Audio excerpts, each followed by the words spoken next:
Welcome to the Menopause Map, and I'm Jennifer Seven. I'm a coach, I'm a holistic nutritionist. I'm on the far side, the other side of this transition, but I have sat for 20 years across from women in the thick of it. So thank you for joining me today. It's just going to be you and me for a little while. And when this woman finally shared this story with me, all in one breath, she ended in the way that so many of us do, almost as an apology, with I thought I was the only one. But she was not the only one. She was never the only one. She was simply the only one in the room not saying it out loud, because that's what we do. And that's what this episode is all about, the symptoms that we only whisper about, and why the silence hurts so much more than the symptoms do. I'm fine. We're the generation of I'm fine. My mother, she was fluent in that. Anytime you asked her how she was, regardless, I'm fine. I'm fine. We used to make a joke about it. Her name was Effie. We'd say, Effie, I'm fine. She was so sweet. But it's a generation, and we're fluent in that one word, that fine. But underneath it, there's a whole language that just comes out as just a whisper. We were raised to be low maintenance, to be easy, to be grateful, to not make it weird, so that when our bodies begin to change in frightening or embarrassing ways, we just managed it privately, and we kept just passing the plates by. The ones that we're quietest about are the ones that are never in the brochures. Everyone tells you about the hot flashes, the night sweats, things like that. But we don't hear about all the rest. And believe me, there are a lot.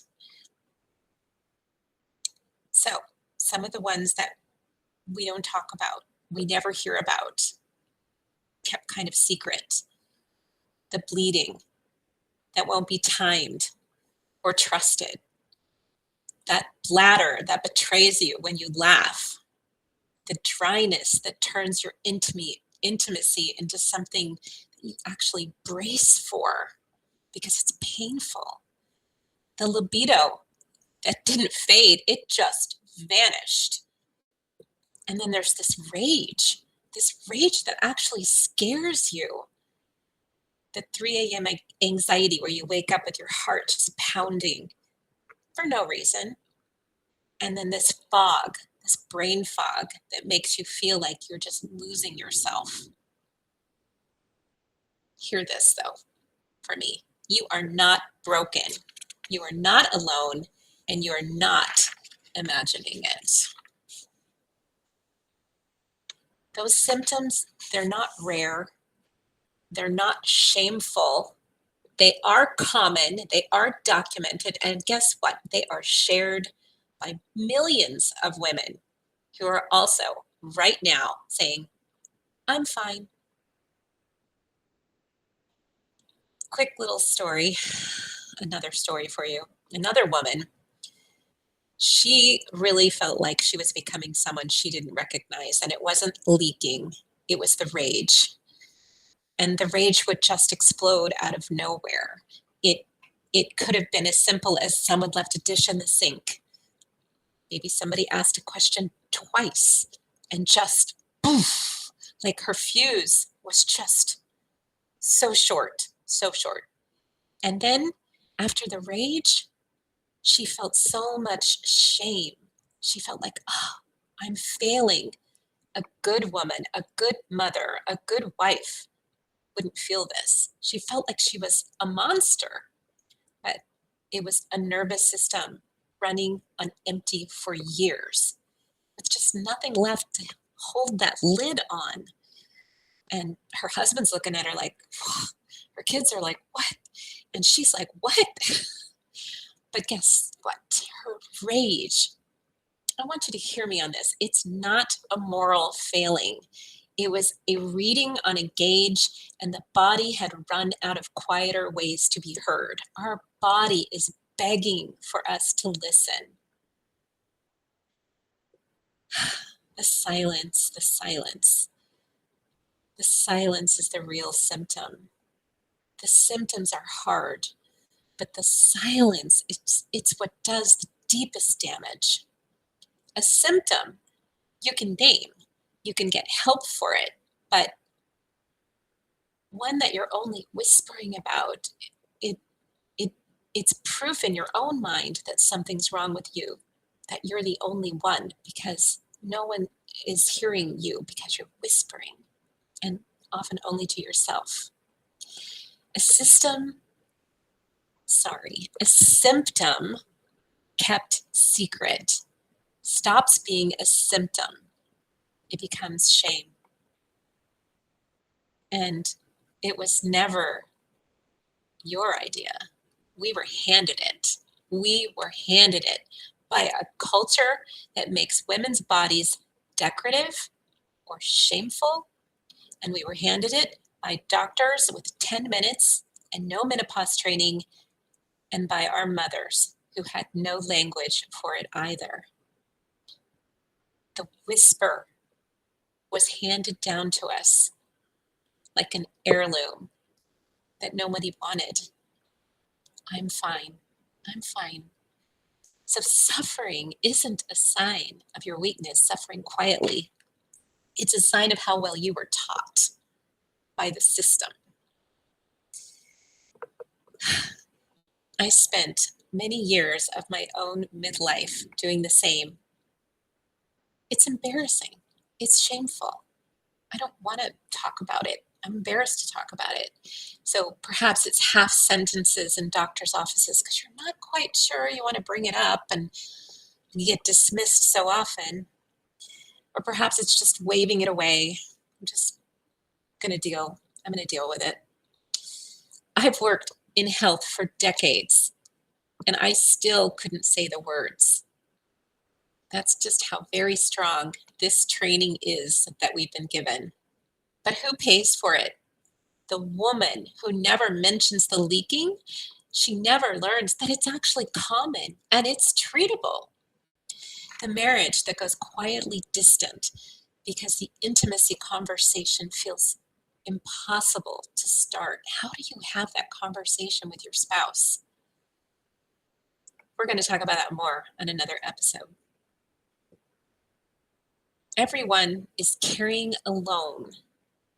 Every woman is carrying alone, not every woman, but many women are carrying alone what she was never meant to carry alone. And so much of it can be erased if only it could be spoken, if only it could be talked about.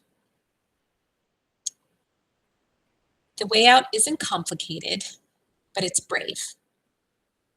So I want you to start saying it out loud to one person, to a doctor who listens, to a friend who's also pretending she's fine. I have a really dear friend, and she's not afraid to talk about anything.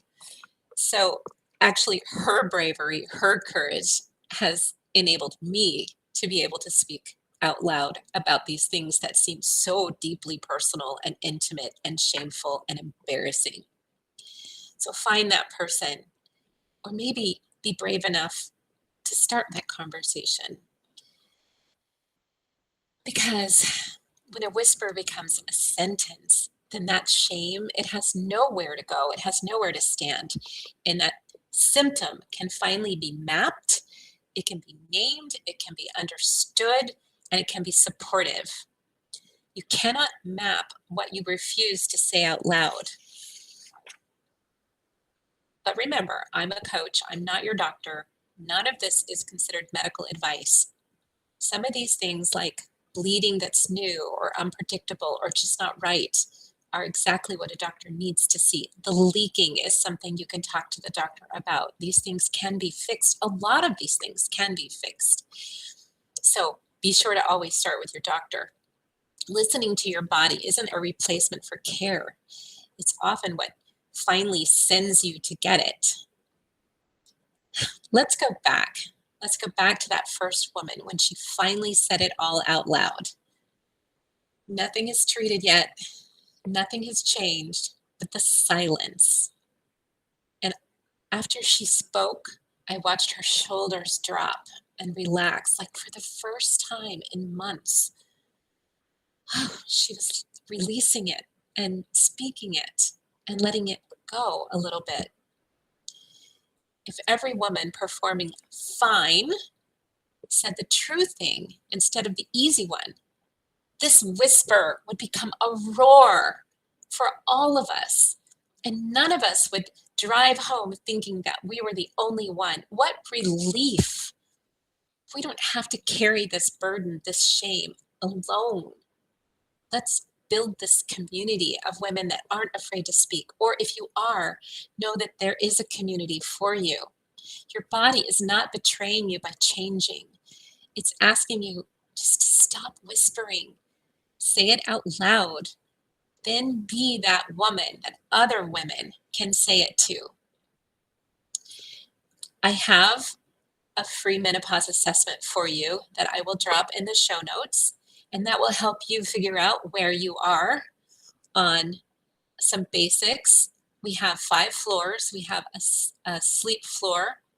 We have a protein floor. We have a strength floor, a stress and nervous system floor, and a joy floor. And I'd love for you to start getting acquainted for where are you on these floors? Are your floors leaking? Do you have some strong floors? And then find me in school, because in school we have regular live hours where we get together as women. I call it my menopause room, where we share.